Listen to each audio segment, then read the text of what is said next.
Video එක දැන් අපි ඉන්නේ මගේ ඉන්ටියුෂන් එක ට්‍රස්ට් කරන්න. හරිද? Hey guys, welcome to my YouTube channel. Today we are exploring Haputale and hiking Pico Trail Stage 30. ඉතින් අපි උදේ 4ට විතර ගෙදරින් පිටත් වුණා හපුතලේ එන්න.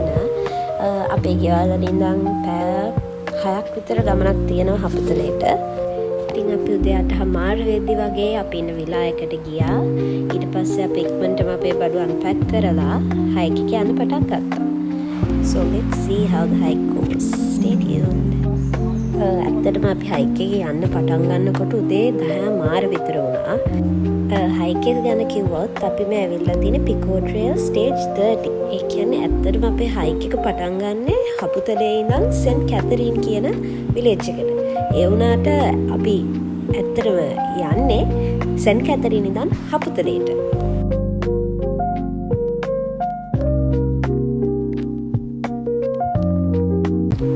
අපිට මේ හයික් එකේ කිලෝමීටර්ස් 14.6 වගේ තියෙන ඔක්කොම ඉතින් ඒකට පැය 5මාරක් වගේ යනවා කියලා තමයි ඒකේ තිබ්බේ. ඒ වුණාට බලන්නකො අපිට කොච්චර වෙලා යනවද කියලා හයික් එක ඉවර කරන්න.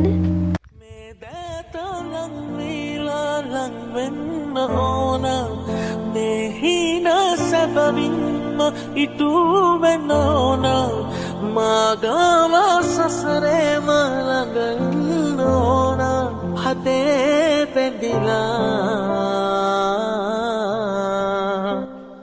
එහෙම බැලුවාම මගේ දිහා එහෙම ඉතින් අපි හයික් එක පටන් අරන් පැයක්වත් ගියේ නෑ. පේර ගහක් දැකලා පේර ගන්න පටන් ගත්තා. ගහටත් නැග්ගා. පේර නම් හැබැයි එච්චර රහ නෑ.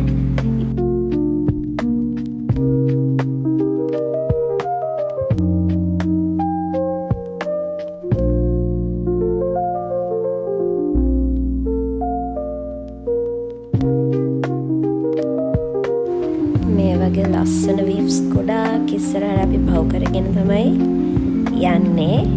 ඉතින් තේවතු මැදින් මෙහෙම දකිනකොට ආයිත් යන්න තිබ්බනම් කියලා හිතෙනවා. Pico Trail එක ගැන චුට්ටක් කිව්වොත් Pico Trail එකේ stages 22ක් තියෙනවා එයාලගේ. අපි මේ යන්නේ ඉතින් stage 13 එක මම කලින් කිව්වා වගේ.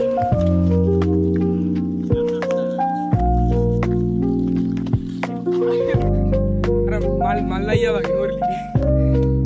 අපෙනුත් ගන්න මල්. අපි මේ වෙනකොට මං හිතන්නේ 4.6 කිලෝමීටර්ස් වගේ ඇවිල්ලා තියෙන්නේ. තව ඉතින් 10ක්ම යන්න තියෙනවා අපිට. බලමු ඉස්සරහට කොහොම වෙයිද කියලා.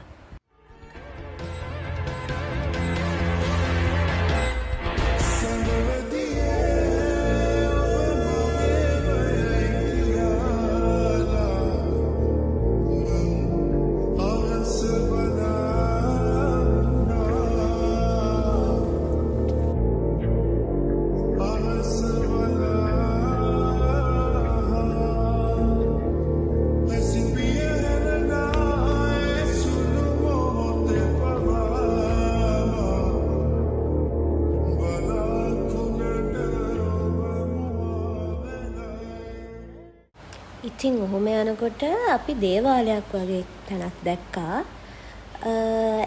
අපි එතන පොඩි බ්‍රේක් එකක් ගත්තා. අපි අරන් ආපු කෑම ටික කන්න. අපි හයික් එකේ යන ඇපල්ස්, ඔරෙන්ජස්, ඊට පස්සේ චොක්ලට්, තව මොනාරි ජූස්, බනානා ඒ වගේ දේවල් තමයි ඉතින් දාගෙන ගියේ බෑග් එකේ. මොකද ගොඩක් බර උස්සන් යන්නත් බෑනේ. අයියෝ අන්න කෙනෙක් කලාගත්ත කන්න දීපු එක.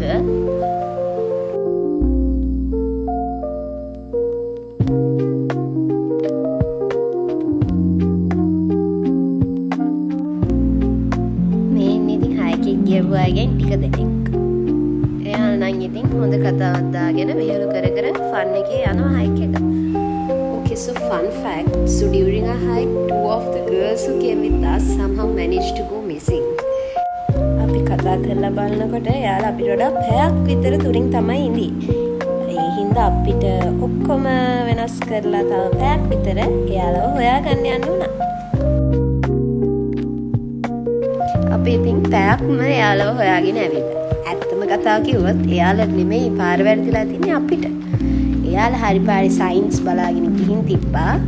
ගයිස් සයින්ස් ගැන කිව්වම මට මතක් වුණේ අර ඔරෙන්ජ් කලර් සයින්ස් මං කලින් වීඩියෝ එකේ මේ වීඩියෝ එකේම කලින් ඔයගොල්ලෝ දකින්න නැති ඒ සයින්ස් තමයි මේ පිකෝ ට්‍රේල් එකේ අපිට යන්න තියෙන රූට් එක පෙන්වන්නේ.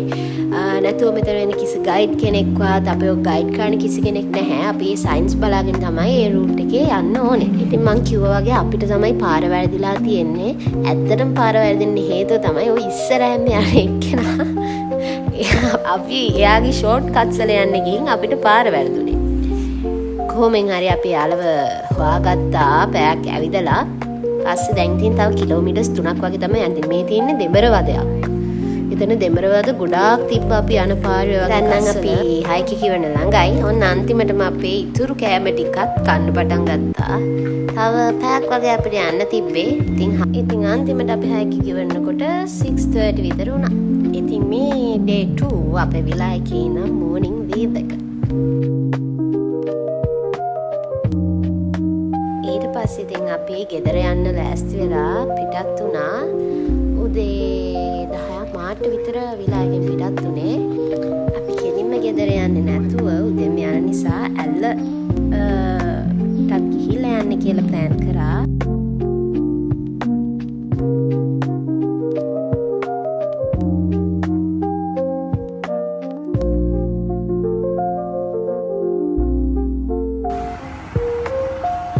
ඉතින් මේ ඇල ටවුන් එක ඉතින් අපි මොකක් හරි තන තිබ්බ එක කැෆේ එකකින් පොඩි මොනවා හරි බ්‍රන්ච් එකක් වගේ ගත්තා.